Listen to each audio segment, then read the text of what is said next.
salam hormat kepada manusia terbaik ini akan dibalas langsung oleh Sang Pencipta 10 kali salam, yang berarti akan diberikan rahmat dan karunia dari Sang Pencipta. Maka sangat wajar kalau kita selalu mengucapkan salawat dan taslim kepada Nabi besar Muhammad sallallahu alaihi wasallam. Pada pertemuan kita yang sebelumnya sudah panjang lebar kita menjelaskan peperangan yang sangat mulia, perang Khandaq, dan juga beberapa kejadian-kejadian dari mukjizat baginda Nabi sallallahu alaihi wasallam, sampai kita mengambil waktu kurang lebih 3,5 jam karena menjelaskan dua peperangan sekaligus, perang Khandaq sampai selesai, dan juga perang Bani Quraidah, suku Yahudi yang telah berkhianat, yang akhirnya diperangi oleh Nabi SAW. Dan kita sudah tahu bagaimana Sa'ad bin Mu'adz radhiyallahu anhu menghakimi atau menghukum laki-laki mereka dan juga perempuan dan anak-anak mereka. Tentu teman-teman sekalian, setelah selesai perang Khandaq ini, ada banyak sekali suku-suku Arab tadinya yang ikut partisipasi. Induknya adalah Quraisy, Sulaim, dan Ghatafan. Juga dua suku Yahudi, Qainuqa dan Nadhir. Tetapi ada suku-suku lain juga, suku-suku kecil dari bangsa Arab ini yang ikut. Dan kita lihat setelah bubarnya perang Ahzab, selesainya pasukan Ahzab terbubarkan dengan hikmah Allah, dengan angin topan yang Allah kirim dengan musim dingin, dan juga masuk Islamnya Naim bin Mas'ud radhiyallahu anhu yang akhirnya memecah belahkan pasukan Ahzab sehingga mereka terkalahkan. Maka Nabi SAW bersabda dengan kalimat mulia, mulai hari ini Quraisy tidak akan pernah memerangi kita lagi, tapi kita yang akan memeranginya. Nabi SAW mengajarkan kepada kita sebuah syariat yang penting sekali, yaitu menghukum orang-orang yang pernah menyerang muslimin. Selain daripada hukum syari yang sudah kita jelaskan juga pada pertemuan sebelumnya, kalau pengkhianat agama yang membahayakan muslimin, hukumnya dikisos, dipenggal, dibunuh. Sebagaimana Nabi SAW mendukung pendapat Sa'ad bin Mu'adz pada saat mengeluarkan hukum 700 pasukan perang suku Quraidah dibunuh. Kali ini kita akan bahas insyaAllah ke depannya upaya Nabi SAW menghukum suku-suku Arab yang ikut partisipasi dalam perang Ahzab. Satu persatu oleh Nabi SAW diserang untuk menunjukkan kemuliaan Islam. Dan sudah kita diberatkan juga pertemuan yang sebelumnya, kalau setiap orang muslim bergerak, berusaha, ya, maka pasti Allah SWT akan berkahi. Apalagi dalam membela agama Allah Sang Pencipta. Tidak usah melihat jumlah kita berapa, sesederhana apapun senjata kita, yang jelas Allah akan berikan kemenangan kalau kita ikhlas dalam membela agamanya. Dan itu kita sudah lihat dalam rentetan histori sejarah perang jihad dari zaman Nabi SAW sampai akhir jihad. Apapun itu terjadi, mungkin sampai menjelang hari kiamat, jumlah muslimin umumnya selalu lebih sedikit, senjata lebih sederhana, tapi Allah berikan kemenangan mereka justru karena keimanan mereka. Yang paling pertama, setelah kejadian perang Ahzab yang terjadi pada bulan Syawal, dan itu selesai di akhir bulan Zulhijjah, di akhir bulan Zulqa'dah. Karena kan orang Quraisy menembus Madinah itu 41 atau 43 hari, sekitar 1 bulan setengah. Jadi mereka masuk di bulan Syawal, awal Syawal, mereka pergi meninggalkan tempat itu kurang lebih di pertengahan Zulqa'dah. Di awal Zulhijjah tahun 5 Hijriah, Nabi SAW mulai membentuk ekspedisi-ekspedisi yang akan menyerang orang-orang yang telah mengganggu muslimin dan masuk dalam kelompok Ahzab. Yang pertama adalah Nabi SAW menyuruh kaum muslimin untuk membunuh seorang pimpinan Yahudi dari suku Nadhir selain Huyai bin Akhtab. Huyai bin Akhtab sempat terbunuh, kita sudah bahas pada pertemuan sebelumnya. Tapi ada satu lagi namanya Salam bin Abi Huqaiq, atau julukannya Abu Rafi'. Orang ini termasuk otak bersama dengan sahabatnya Huyai bin Akhtab untuk membentuk pasukan Ahzab sehingga diseranglah Madinah pada saat itu. Maka Huyai bin Akhtab sudah mati, temannya dia, tinggal dia ini yang harus dibunuh karena dia menjadi otaknya. Abu Rafi' ini punya banyak keburukan. sebelum terjadi perang Ahzab pun, setiap kali dia mendapatkan ada suku Arab yang siap dibayar, yang penting kacauin Madinah, ganggu muslimin, penyair-penyair yang bisa merusak nama Nabi SAW, melatunkan syair yang menghina Islam, atau ada penari-penari perempuan yang bisa menari lalu menghina dengan tariannya, dengan lagunya, dengan lantunan lagunya muslimin, maka dibiayai oleh orang ini. Maka Nabi SAW di bulan Zulhijjah, di awal Zulhijjah tahun 5 Hijriah, tepatnya di tahun yang sama terjadi perang Khandaq atau perang Ahzab, beliau bersabda kepada para sahabat, siapakah yang bisa menyelesaikan urusnya Abu Rafi'? Salam tadi bin baik. Maka ada dua riwayat Bukhari menjelaskan kepada kita. Tentu teman-teman sekalian, ada satu juga kepala Yahudi namanya Ka'ab bin Ashraf. Orang ini telah dibunuh oleh orang-orang Aus, suku Aus. Nabi SAW juga pernah suruh bunuh Ka'ab bin Ashraf ini, dan dibunuh oleh orang-orang Aus. Berhasil. Dan ternyata betul, setelah mati kepala-kepala suku atau pemimpin-pemimpin kelompok-kelompok atau gerombolan yang buruk ini, maka semua bawahannya berhenti untuk menyerang, tidak lagi menyebarkan masalah untuk muslimin. Karena yang bunuh Ka'ab bin Ashraf dan Nabi SAW puji orang-orang yang membunuhnya dari suku Aus, maka kali ini suku Khazraj. Sudah sering saya ulangi, Ansar dari terdiri dua suku, Aus dan Khazraj.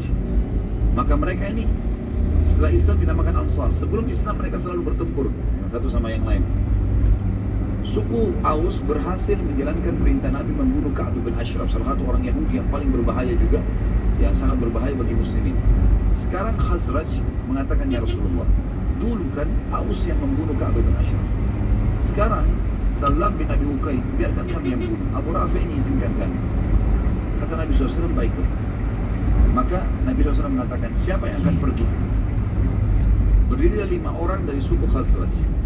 Yang pertama, dan ini sahabat yang berhasil nanti menjalankan misi, adalah Abdullah bin Abi Atiq. Abdullah bin Abi Atiq radhiyallahu anhu. Kemudian datang yang kedua, Mas'ud bin Sinan. Mas'ud bin Sinan. Kemudian Abdullah bin Unais. Abdullah bin Unais. Kemudian Abu Qatadah Al-Harith bin Rabi'. Abu Qatadah Al-Harith bin Rabi'. Jadi saya akan ulangi namanya. Kemudian ada satu orang bukan dari Khazraj, tapi sekutunya Khazraj. Ada satu suku yang suku Arab ini sekutunya Khazraj. Satu orang dari mereka ikut, namanya Khuza'ah atau Khuzai bin Aswad. Khuzai bin Aswad.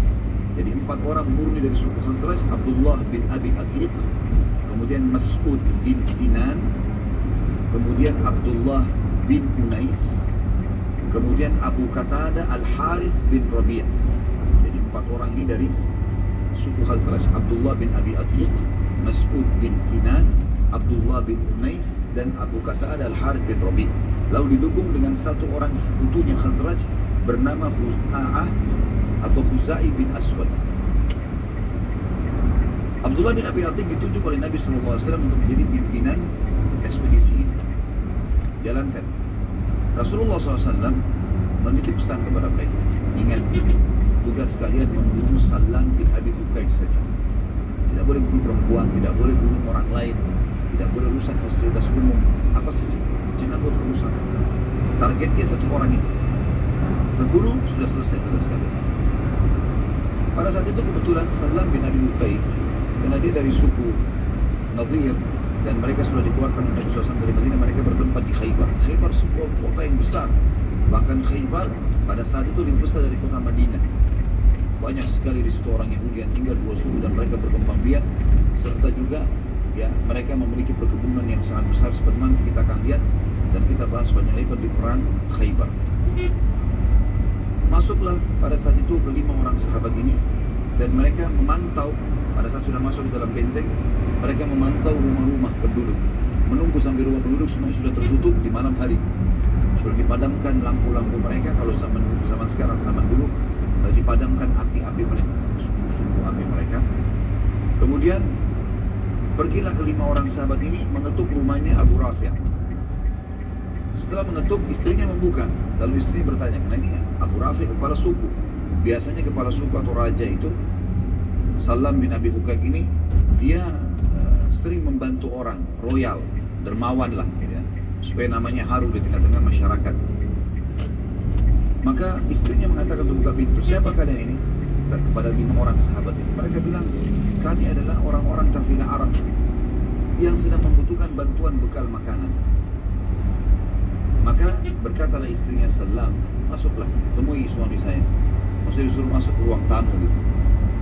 Maka pada saat mereka masuk ke ruang tamu, sempat salah seorang sahabat bertanya, rumah ini seperti apa? Ditanya kepada istrinya, Salam, oh ini kamar saya, ini gini. Dia polos menyampaikan begitu saja. Maka para sahabat tahu di mana kamar tidurnya Salam. Tiba-tiba tanpa bagi menunggu, ada satu orang sahabat menunggu di pintu utama rumah untuk menjaga istrinya Salam supaya tidak keluar, melaporkan kepada orang Yahudi. Kemudian yang 4 masuk ke dalam kamar tidurnya. Dan mereka mengatakan di dalam hadis Bukhari, kami demi Allah menemukan kamar Salam sangat gelap dan kami tidak bisa melihatnya kecuali karena memang kulitnya sangat putih. Jadi orangnya sangat putih dan gagah sekali. Saking putihnya sampai kami melihat dia di posisi tempat tidurnya seperti kain putih yang sedang digantung di sebuah tembok yang hitam. Maka tanpa menunggu satu kesempatan pun, sahabat ini rame-rame menusukkan pedang-pedang mereka, menghantamkan mereka, dan Abdullah bin Abi Atik, pimpinan ekspedisi ini, yang menusuk ke dadanya sampai akhirnya Abdullah bin Salam meninggal dunia, mati. Istrinya sempat menangis, teriak-teriak. Lalu sahabat yang depan pintu hampir melepaskan pedangnya, tapi dia mengingat pesan Nabi SAW, tidak boleh bunuh wanita. Maka kelimanya pun akhirnya keluar dari rumah Salam, kemudian melarikan diri pulang ke Madinah dan berhasil melakukan ekspedisi. Dalam riwayat Bukhari yang lain diceritakan, Nabi SAW selesai sholat 5 waktu di masjid. Dan disebutkan tentu sholatnya sholat apa di sini. Jelas dari selesai salah satu dari 5 waktu sholat wajib. Nabi SAW berkata, siapa yang akan menyelesaikan urusannya Abu Rafi untukku? Abu Rafi untukku. Abdullah bin Abi Atik mengatakan, ini tentu versi yang berbeda, tapi sama, kasusnya adalah membunuh Salam bin Abi Hukain. Kata Abdullah bin Abi Atik, saya Rasulullah, saya akan membunuhnya. Kata Nabi SAW, pergilah dan bawalah beberapa teman-teman. Maka pergilah mereka dan 5 tadi orang ini pergi. Mereka pergi sampai mereka mendekati benteng Khaybar dan tahu ini adalah bentengnya Salam atau Abu Rafi. Mereka pun menunggu di luar dan mereka menunggu, mendengar, mencari informasi, mendengar di sekitar benteng. Ada suara yang menyebutkan Abu Rafi sampai mereka mengetahui ini adalah rumahnya Abu Rafi. Dan dalam riwayat ini dijelaskan agak berbeda. Rumah Abu Rafi 2 lantai dan Abu Rafi ada di atas, serta di sebelah kamar dia ada beberapa kamar pengawalnya. Mereka pun mendengarkan suara Abu Rafi. Maka mereka tahu ini adalah kamarnya. Kata 4 orang sahabatnya Abdullah bin Abi Atik tadi, radhiyallahu anhu, bagaimana? Kami mau istirahat dulu, sudah malam. Mungkin besok kita pikirkan bagaimana cara menyerang. Kata Abdullah radhiyallahu anhu, silakan, kalian istirahat saja. Kalau saya mau cari celah. Mungkin ada celah yang bisa kita masuk malam ini dan kita membunuhnya, selesai misi kita. Maka keempat orang itu istirahat.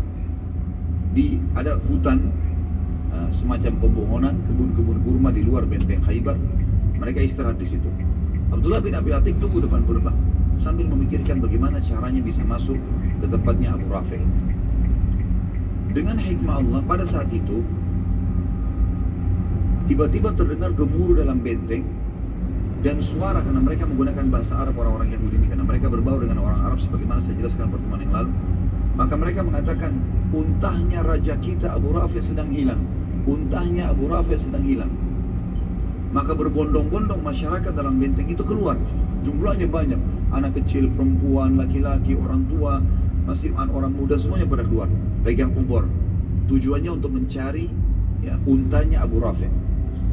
Kata Abdullah bin Abi Atik, saya temukan di pintu gerbang ada 2 atau 4 orang penjaga sangat jeli. Dia menghafal wajah orang-orang yang tinggal dalam benteng. Dia menghafal wajahnya orang-orang yang dalam benteng. Maka dia tahu kalau ini pendatang. Kata Abdullah, saya tidak temukan kesempatan untuk masuk ke dalam benteng lebih tepat daripada sekarang. Karena lagi ramai. Dia bilang, saya tutup wajah saya. Kemudian saya menyelip bersama orang-orang yang pada saat mereka sudah temukan unta Abu Rafi, mereka masuk. Lalu saya dengarkan di telinga saya di kiri kanan pintu gerbang ini, penjaga mengatakan, cepatlah, cepatlah, jangan ada penyelip yang masuk. Kata Abdullah, saya pun masuk. Begitu orang-orang pada masuk, saya temukan ada di dekat pintu gerbang kandang keledai. Dan hewan keledai ini, semoga Allah muliakan kita tentunya. Kandang keledai ini, teman-teman sekalian, saya bahasakan ini, semoga Allah muliakan. Kita kalau menyebutkan nama hewan, ya, tempat kotoran, kita lebih baik mengatakan semoga Allah memuliakan kita. Doa agar Allah SWT memuliakan tidak menjadi seperti tempat-tempat. Dan kita tahu keledai adalah hewan yang disebutkan dalam Al-Quran, suaranya sangat mungkar, ya. Dan haram dimakan kalau keledai yang hidup bersama manusia, walaupun dia tidak bertaring. Maka yang terjadi teman-teman sekalian, kata Abdullah bin Abi Atik, saya masuk ke kandang keledai, dan keledai ini hewan yang sangat diam. Bahkan Allah SWT sebutkan juga dalam salah satu ayat yang lain, diberikan ibarat keledai itu, ya, kalau ada orang-orang yang pintar, orang yang belajar agama, tapi dia tidak mengamalkan ilmunya, seperti keledai yang memikul buku, maka tidak ada manfaatnya sama sekali. Yang jelas keledai ini sifatnya salah satunya adalah dia tidak bergerak, dia tidak pusing. Ada siapa di sebelahnya, ada bahaya atau enggak, seperti itulah. Abdullah bin Abi Atik mengatakan, tempat saya berada di sebelah keledai tersebut sampai seluruh penduduk benteng sudah masuk. Saya lihat sudah aman, sunyi. Penjaga pun gerbang sudah mencantolkan, ya, penutupnya. Mereka pun pergi istirahat karena setiap hari selalu mereka merasa aman. Tidak sangka kalau malam itu akan ada masalah. Kata Abdullah, setelah aman, tenang semuanya, saya biarkan beberapa saat, lalu saya naik ke tangga. Kemudian saya masuk menuju ke arah yang tadi dianggap rumahnya Salam bin Abi Hukaik atau Abu Rafi'. Dia bilang, saya pun menutup pintu-pintu rumah-rumah yang di kamar-kamar di sekitarnya, pintu-pintu pengawal. Jadi pintunya mereka kalau mau pergi jauh biasanya ditaruh ada cantolan, digembokin gitu, yang ditutup. Kayak zaman sekarang, zaman sekarang sudah ada juga kunci ya. Zaman dulu juga begitu, mereka pasang besi, mereka cantol dan mereka gembokin. Yang jelas Abdullah mengatakan, saya menutup semua ruangan-ruangan di sebelah ruangan Abu Rafi', lalu saya masuk. Saya temukan sangat gelap. Dan Ibnu Hajar rahimahullah dalam Fathul Bari Sahih, syarahnya Sahih Bukhari, mengatakan bahwasanya Abdullah bin Abi Atik ini dalam terjemahan pribadinya memiliki mata yang rabun. Maka orangnya sangat pemberani. Di malam hari dia tidak bisa lihat, apalagi orang yang normal saja tidak bisa lihat, apalagi orang yang rabun. Kayak sekarang mungkin orang yang berkacamata, cuma zaman dulu kan tidak ada kacamata. Yang jelas Abdullah mengatakan, saya masuk, saya buka pintunya, gelap sekali. Saya nggak tahu di mana arahnya Salam atau Abu Rafi'. Lalu saya menggunakan suara saya sambil mengatakan, Abu Rafi', Abu Rafi', di mana kamu? Abu Rafi' tahu suara-suara pengawalnya, ini suara asing. Lalu dia mengatakan, siapa kamu? Tiba-tiba kata Abdullah, begitu saya dengar suaranya dari arah tertentu, saya ke sana, lalu saya tebaskan pedang saya. Lalu kemudian saya kembali ke pintu, nah gelap sekali. Di pintu minimal masih ada cahaya di langit. Ternyata Abu Rafi' belum mati, masih keluar suaranya, kesakitan. Kata Abdullah, saya menggunakan kesempatan lagi, saya mengatakan, ada apa wahai Abu Rafi', dengan bahasa yang berbeda, dengan suara yang berbeda. Maka Abu Rafi' mengatakan, ada orang yang berusaha bunuh saya. Kata Abdullah, begitu saya dengar suara di arah tertentu, saya kejar lagi, saya tebas lagi dengan pedang. Lalu saya ke pintu lagi. Ternyata Abu Rafi' belum mati. Dalam riwayat begitu. Lalu dia bilang, saya ubah lagi suara saya. Kenapa Abu Rafi', kenapa? Ada orang yang membunuh saya. Tolonglah segera. Kata Abdullah, begitu saya tahu arah suara, saya ke sana. Lalu saya tancapkan pedang di dadanya sampai saya dengar tulang belakangnya bunyi. Setelah itu dia bilang, saya pun memastikan kalau dia mati. Lalu saya keluar, karena sudah tidak ada suara. Dia bilang, saya turun dari tangga. Waktu saya turun dari tangga, saking buru-burunya dan anak tangga turun itu kecil, saya sempat terjatuh dan tulang kering saya, tulang kering di depan betis itu patah dia. Maka saya pun mengikatnya dengan imamah saya, lalu saya berjalan dengan satu kaki.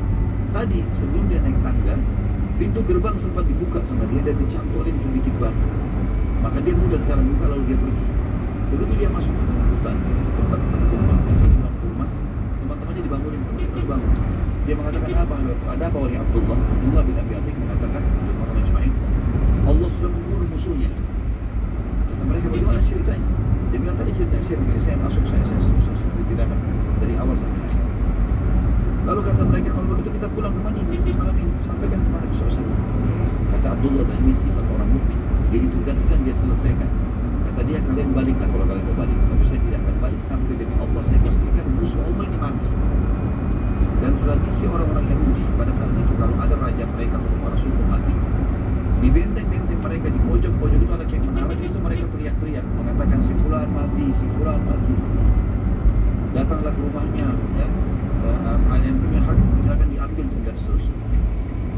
Maka pada saat itu dia bilang, saya menunggu sampai menjelang waktu subuh, saya sholat subuh, dan mulai pada saat mulai agak terang, Abdullah bin Abdi sudah pulang semua ke Madinah. Dia bilang begitu saya tiba pagi hari, saya dengarkan orang-orang Yahudi di atas benteng sambil teriak mengatakan, ya, terimalah berita sedih karena Abu Rafi raja kita sudah mati, dibunuh orang entah siapa, dan siapa yang punya hak silakan datang ke rumahnya, disebutkanlah seperti itu. Maka Abdullah mengatakan alhamdulillah saya sudah memastikan kalau tugas saya selesai. Maka dia bilang saya pun pulang ke Madinah menyusul teman-teman saya. Teman-temannya tunggu di pintu gerbang Madinah, ketemulah. Tentu Khaybar rumah yang cukup jauh, butuh waktu lama. Begitu ketemu di pintu gerbang, lalu mereka sama-sama masuk. Pada saat mereka bertemu dengan Nabi SAW menyampaikan pada gembira, begini ya Rasulullah ceritanya. Maka Nabi SAW mengatakan alhamdulillah yang telah membinasakan musuhnya, gitu kan. Kemudian Abdullah bin Abi Athiq mengatakan, tapi ya Rasulullah kaki saya patah. Saya begini ceritanya, jalan di tangga jatuh, patah tulang saya. Kata Nabi SAW meluruskan kakinya, diluruskan, lalu baginda Nabi SAW meludahinya, mendoakan dan meludahinya. Kemudian Abdullah bin Abi Athiq mengatakan, tiba-tiba saya bisa loncat seperti kaki saya tidak pernah patah sebelumnya. Tapi ini ingat, ludahnya siapa? Nabi SAW. Ya, ini perlu dikasih bawahi karena banyak orang jual ludahnya. Ya. La haula wala quwata illa billah. Ludahin air tiba-tiba dijual. Ya. Maka ini perlu digarisbawahi teman-teman sekalian. Dan ini kisah tentang ekspedisi tadi Abdullah bin Abi Athiq di bulan Zulhijjah tahun 5 Hijriah. Di bulan Muharram tahun 6 Hijriah, tepatnya 1 bulan setelah itu, Nabi SAW mengirim sahabatnya yang bernama Muhammad bin Maslamah radhiyallahu anhu. Dan sebenarnya Nabi SAW sekarang sudah targetnya Mekah ini. Targetnya sekarang sudah Mekah. Tapi sebelum menguasai Mekah dan menyerang Mekah, beliau ingin menyisir wilayah di sekitar situ. Semua nanti wilayah yang akan diriwayatkan oleh Nabi SAW untuk ke Mekah itu sudah aman. Termasuk sekalian menghukum suku-suku Arab yang ikut-ikutan pada perang Ahzab.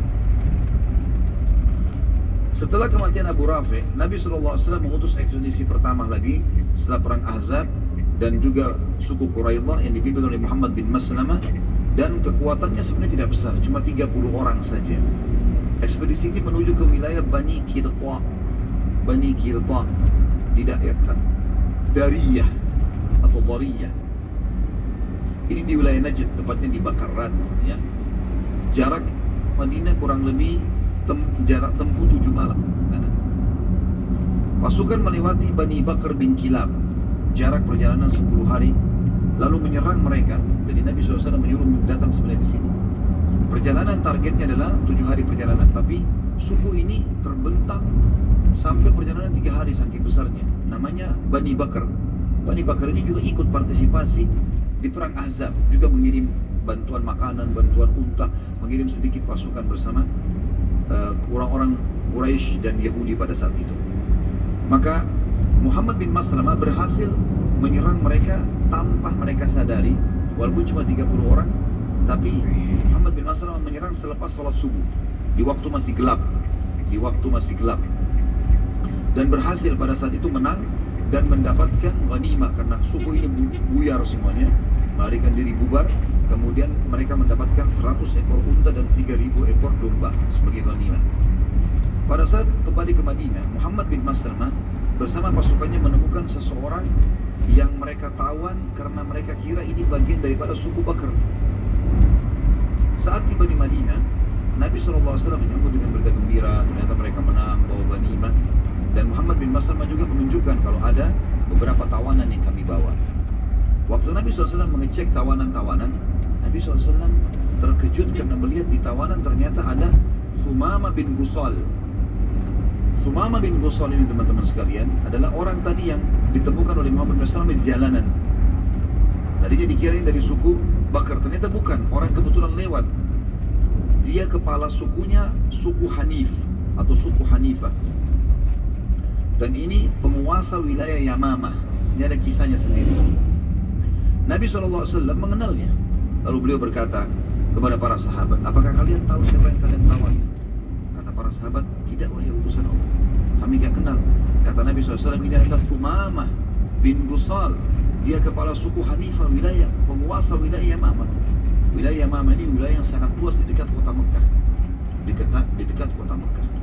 Nabi SAW bersabda kepada para sahabat, layani dengan baik dan khususkan dia dalam pelayanan serta ikat dia di dekat pintu masuknya masjid. Biar dia kan orang lalang pada saat sholat. Dia dengarkan juga kalau ada penyampaian tausiah atau penyampaian nasihat dari Nabi SAW, dia bisa dengar. Nabi SAW pada saat itu teman-teman sekalian, setiap kali mau sholat, beliau selalu sempatkan mampir bertemu dengan Thumamah. Lalu berkata, wahai Thumamah, bagaimana keadaanmu dan pendapatmu? Kau sekarang tertawan di wilayah kami. Bagaimana pendapatmu? Seperti juga dikatakan, apa sebenarnya mau? Kau mau bagaimana sekarang? Kata Thumamah, wahai Muhammad, bila engkau membunuh, maksudnya kau bunuh aku gara-gara tawanan ini, maka engkau membunuh seseorang yang memiliki banyak darah yang siap terkorban untuknya. Saya sukuku besar. Wilayah Yamamah kamu tahu, pasti mereka akan menyerang Madinah. Bila engkau memaafkan, maka engkau memaafkan seseorang yang sangat tahu bagaimana berterima kasih. Apa yang kau minta saya akan kasih. Bila engkau menginginkan harta, sebutkan saja semaumu, maka engkau akan mendapatkannya. Nabi SAW meninggalkan, tidak mau apa-apa, mimpin sholat dari pagi sampai malam, besok lagi hari keduanya. Jadi subuh, maghrib, isya jadi targetnya Nabi SAW. Didengarkan ayat-ayat Al-Quran, karena dia orang Arab, mengerti. Di hari kedua Nabi SAW lewat lagi. Pada saat mau sholat subuh, mampir lagi. Lalu bertanya, bagaimana keadaanmu hai Thumamah? Bagaimana pendapatmu? Dia ulangi kalimat yang sama. Wahai Muhammad, bila engkau membunuh, engkau telah membunuh orang yang banyak darah siap terkorbankan untuknya. Bila kau memaafkan, engkau telah memaafkan seseorang yang sangat tahu bagaimana berterima kasih. Bila engkau menginginkan harta, sebutkan saja, maka engkau akan mendapatkan. Nabi SAW tinggalkan hari kedua. Kemudian Thumamah melihat, mendengarkan ayat Al-Quran, melihat bagaimana para sahabat pada saat pulang mereka berpelukan, mereka salaman, saling menanyakan kabar. Dan yang paling membuat dia kagum adalah bagaimana muamalahnya sahabat dengan para tawanan. Thumamah kepala suku, dia tahu bagaimana berperang, bagaimana orang menjadi tawanan.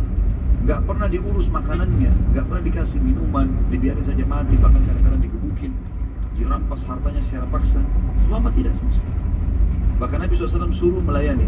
Ada seorang sahabat yang sempat menyuapkan dia roti, memegang kurma di tangan kirinya, roti di tangan kanannya.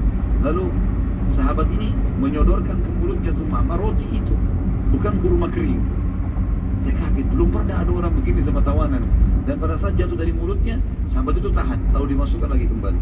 Padahal dia tidak ada hubungannya sama Thumamah, cuma mendengarkan sabda Nabi SAW suruh berbuat baik pada tawanan. Hari ketiga Nabi SAW lewat lagi lalu mengucapkan lagi, wahai Thumamah, bagaimana pendapatmu? Maka Thumamah mengucapkan lagi hal yang sama. Wahai Muhammad, bila kau membunuh, kau bunuh aku, maka kau telah membunuh orang yang banyak darah siap berkorban untuknya. Bila kau memaafkan orang yang sangat tahu bagaimana berterima kasih. Bila kau mau harta, sebutkan saja. Tiba-tiba Thumamah kaget teman-teman sekalian pada saat Nabi SAW mengatakan, hai Thumamah, aku telah bebaskan kamu dan aku tidak butuh imbalan. Pulanglah. Karena targetku bukan kamu, target kami suku Bakar. Suku kamu Hanifah tidak ada urusan sama kamu, karena tidak ikut dalam perang Ahzab. Thumamah kaget pada saat itu, karena biar bagaimana dia sudah tawanan. Umumnya orang minimal kalau tidak membunuh minta tebusan, apalagi di kepala suku bisa bayar berapa saja. Thumamah akhirnya keluar dari kota Madinah berbunyi kejadian tersebut. Dia mentadabburi ayat-ayat Al-Quran yang dia dengarkan dalam 3 hari. Dia mendengarkan beberapa tausiah Nabi SAW menyampaikan wasiat beliau. Dia melihat bagaimana reaksi para sahabat bermuamalah dengan para tawanan, bagaimana mereka saling menyapa satu sama yang lain. Dia berpikir ini tidak mungkin salah. Ini pasti agama yang benar. Lalu dia kembali ke Madinah lagi. Kemudian dia mendatangi Nabi SAW. Dia mengatakan, hai Muhammad, bagaimana caranya untuk menganut agama? Kata Nabi SAW, ucapkan asyhadu an la ilaha illallah wa anna Muhammad Rasulullah. Sederhana, syahadat. Kata dia, demi Allah wahai Muhammad, saat aku tertawan di sini, tidak ada wajah yang lebih aku benci dari wajahmu, agama dari agamamu, dan negeri lebih dari negerimu. Dan sekarang aku ucapkan Asyhadu an la ilaha illallah wa anna Muhammad Rasulullah. Demi Allah wahai utusan Allah, sekarang engkau orang yang paling aku cintai. Agamamu adalah agama yang paling aku junjung, dan negerimu negeri yang paling aku rindukan. Aku sekarang akan balik ke kaumku. Sarankan aku wahai utusan Allah. Apakah aku balik ke kaumku atau aku lanjutkan umrah yang telah aku niatkan sebelum tertawan? Jadi ternyata Sumamah ini waktu ditawan oleh Muhammad bin Maslamah, dia lagi menuju ke Mekah mau umrah, tapi dengan tradisi jahiliyah, penyembah berhala, gitu kan. Ditawan tadinya Muhammad bin Maslamah mengira dia dari suku Bakar. Kata dia, apakah saya lanjutkan umrah atau saya kembali ke kaum saya? Ada pilihan lain, riwayatnya mengatakan atau saya tinggal sini belajar. Nabi SAW bersabda pada Sumamah, lanjutkan saja umrah, tapi sesuai dengan tuntunan Islam. Lalu Sumamah mulai bertanya, bagaimana tuntunan Islam? Diajarkanlah. Di antaranya talbiyah yang tidak boleh ditambah dengan talbiyah syirik. Labbaik Allahumma labbaik, labbaik la syarika lak, labbaik innal hamda wan ni'mata lakal mulk la syarika lak. Sampai situ. Ini adalah talbiyah sunnah yang sahih. Ini ajaran Nabi Ibrahim AS, ajaran Nabi Muhammad SAW. Tapi orang Quraisy menambahkan kalimat illa syarikan huwalak tabliqu wa ma malak. Artinya, tambahannya tentunya ini, kecuali sekutu yang kau miliki. Jadi kita kan kalau baca labbaik Allahumma labbaik, ya Allah aku jawab panggilanmu dengan santun. Labbaik la syarika lak, labbaik, aku jawab panggilanmu dengan santun. Maksudnya umrah dan haji. Jadi, tidak ada sekutu bagimu. Innal hamda wan ni'mata laka wal mulk. Segala puji-pujian untukmu, ya, kerajaan untukmu, semua nikmat milikmu. La syarika lak, tidak ada sekutu bagimu. Orang Quraisy menambah kalimat syirik, illa syarikan huwalak, kecuali sekutu yang kau miliki. Tamliku huwa ma malak, engkau menguasainya dan apa yang dia miliki. Ini kalimat syirik, nggak boleh. Nabi SAW meluruskan itu, kemudian mengajarkan kepada dia tata cara sholat, kewajiban di waktu sholat, tata caranya, sebagian surah-surah pendek. Lalu Sumamah akhirnya mengerti masalah itu. Sumamah radhiyallahu anhu lalu mempelajari Islam beberapa hari pada saat itu, sholat, terutama 5 rukun Islam lah. Ia sangat terpengaruh dengan perilaku Nabi SAW, demikian pula para sahabat. Ini pelajaran yang luar biasa, bagaimana muslimin mendahulukan akhlak, lembut dalam segala keadaan, dan tegas pada tempat dan kondisinya. Saat Sumamah masuk ke Mekah, dia sudah tinggalkan Madinah, maka tokoh-tokoh Mekah menyambutnya dengan gembira, karena tahu ini kepala suku Hanif. Ya. Maka orang-orang Mekah menyambutnya dengan gembira karena ia kepala suku yang terkenal, memiliki personil perang yang banyak, ya, dan juga jumlah warganya sangat banyak. Jumlah warganya itu mencapai sekitar 30.000 orang. Serta yang paling penting adalah suku Hanifah ini ternyata umumnya adalah pedagang-pedagang yang menjadi pemasok utama pangan ke Mekah. Kebutuhan dasar kayak gandum, kurma, itu semua yang masukin ke Mekah adalah suku Hanifah ini. Dan mereka berada di sebelahnya atau di sekitar Mekah, ya. Jadi antara Mekah sama Jeddah. Karena mereka penguasa wilayah terluas Jazirah Arab yang dikenal dengan Yamamah. Ya. Sumamah radhiyallahu anhu tawaf pada saat itu didampingi oleh pemuka-pemuka Quraisy. Waktu talbiyah, Sumamah mengucapkan, labbaik Allahumma labbaik, labbaik la syarika lak, labbaik, innal hamda wan ni'mata lak wal mulk la syarika lak. Berhenti. Sumamah diam. Dan orang-orang Quraisy tahu selama 13 tahun muslimin di Mekah, pada saat mereka tawaf, mereka melengkapkan ini. Mereka membaca sampai sini. Dan bedanya antara mereka dengan muslimin karena tidak ada tambahan kalimat terakhir, illa syarikan huwalak tamliku ma malak. Maka orang-orang Quraisy, tokoh-tokoh Quraisy bertanya, hai Sumamah, kenapa kau enggak lanjutkan talbiyahmu? Maka Sumamah, ya, pada saat itu menjawab, memang apa tambahannya? Kata mereka, kan kau sudah tahu. Kenapa harus bertanya? Apa kau sudah menganut agamanya Muhammad dan meninggalkan nenek moyangmu juga? Maka kata Sumamah, ya, saya sudah masuk Islam. Asyhadu an la ilaha illallah wa anna Muhammad Rasulullah. Tiba-tiba pemuka Quraisy marah. Ditawan Sumamah ini. Ditawan, diikat, tawan. Suku Hanifah mengetahui berita kalau kepala sukunya ditahan. Maka mereka pun datang mengunjungi Sumamah di Mekah. Lalu Sumamah memerintahkan mereka untuk memboikot asupan pangan semuanya ke Mekah. Maka sukunya pun mengikutinya. Walaupun sebenarnya sukunya dalam keadaan kafir, sama dengan Quraisy. Belum masuk Islam, mereka belum tahu itu. Beberapa hari saja, semua asupan gandum, kurma, segala macam gak ada yang bisa masuk ke Mekah. Karena ditahan. Dan pasukan Bani Hanifah menahan juga suku-suku Arab lain untuk masuk ke Mekah. Dalam hitungan 4-5 hari saja sudah kehabisan pangan mereka. Kehidupan mereka makan roti, tepung, gandum, ini nggak bisa sama sekali. Maka akhirnya mereka pun datang kepada Thumamah dan meminta maaf dan janji akan melepaskan Thumamah. Tapi perhatikan teman-teman sekalian, orang subhanallah yang masuk Islam ikhlas karena Allah. Apa yang dilakukan Thumamah radhiyallahu dengan keimanannya waktu itu, walaupun baru masuk Islam beberapa hari, dia bilang, saya akan memaafkan kalian, tapi dengan syarat, kalian harus minta izin kepada Nabi SAW. Hubungi Madinah dulu. Kalau Muhammad, Nabi SAW izinkan saya melepaskan pangan lagi masuk, saya akan lepaskan. Kalau enggak bakal.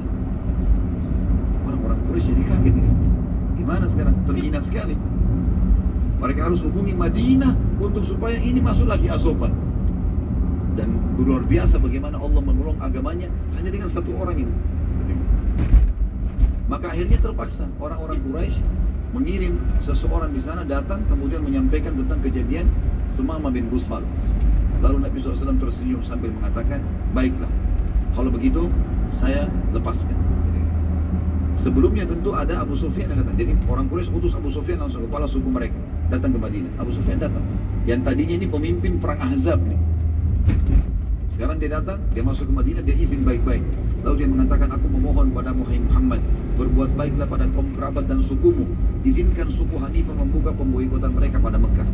Akhirnya Nabi SAW mengizinkan, dan pada saat itu tersebarlah berita satu jazirah Arab kalau Quraisy ternyata memohon dari Nabi SAW dan Muslimin juga kota Madinah agar mendapatkan makanan mereka, dan ekonomi mereka sekarang berada di tangan kaum muslimin, berada di tangan kaum muslimin.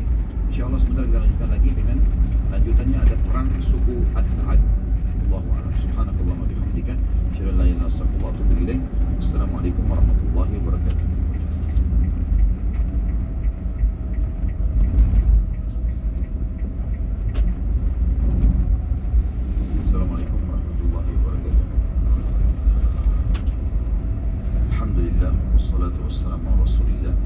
Segala puji bagi Allah Subhanahu wa taala, juga salawat dan taslim kepada Nabi Muhammad sallallahu alaihi wasallam.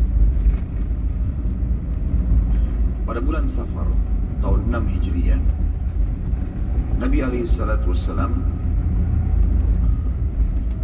mengutus beberapa sahabat untuk menyerang suku As'ad. Dan suku As'ad ini termasuk salah satu suku yang bergabung di pasukan Ahzab, dan pimpinan mereka bernama Tuwalaihah bin Khuwailid al-Uzdi. Nabi SAW sempat mengutus kepada mereka 40 pasukan kuda dan memilih Ukasha bin Muhsin radhiyallahu anhu agar memerangi mereka. Tentu Ukasha bin Muhsin terkenal dengan keterampilan menunggangi kuda dan pedangnya. Dan dia sering dijadikan oleh Nabi SAW pemimpin dalam peperangan. Dan dialah yang sempat hadis yang masyhur waktu Nabi SAW mengatakan 70.000 dari umat masuk surga tanpa hisab. Lalu kemudian Ukasha mengatakan, doakan saya termasuk salah satu 70.000 itu ya Rasulullah. Kata Nabi SAW, kau termasuk dari 70.000 itu. Dan ada sahabat lain yang mengatakannya, Rasulullah doakan saya juga. Kata Nabi, kau telah didahului oleh Ukasha. Ukasha bin Muhsin radhiyallahu anhu pergi 40 orang. Hal ini Nabi SAW memilih dia karena Ukasha sendiri dari suku As'ad. Ini sukunya dia, tapi sukunya tidak masuk Islam tentunya. Maka pada saat tiba di sana dia sangat tahu seluk-beluknya, dan akhirnya dia mengatur strategi perang. Dan ternyata Ukasha berhasil dengan kelihayannya radhiyallahu anhu menyerang suku As'ad. Dan waktu dia menyerang, setelah sholat subuh ternyata di pemukiman kosong, dan yang ada cuma 10 orang. Dan 10 orang ini berhasil ditawan oleh Ukasha. Ternyata sudah kosong, tidak lagi harta, tidak lagi orang, semuanya sudah kosong. Ini semua disebabkan karena suku As'ad telah mendengar kalau muslimin sudah mulai menghukum siapapun yang ikut di perang Ahzab. Karena mereka ketakutan, akhirnya mereka melarikan diri dari pemukiman mereka. Dan mereka buat pemukiman di tempat lain, tapi Allahu alam di mana. Yang jelas salah satu dari tawanan dari 10 itu mengatakan, wahai Ukasha, mau nggak saya menunjukkan kepadamu di mana hartanya suku As'ad, tapi dengan syarat kamu lepaskan saya, bebaskan saya. Kata Ukasha, baiklah.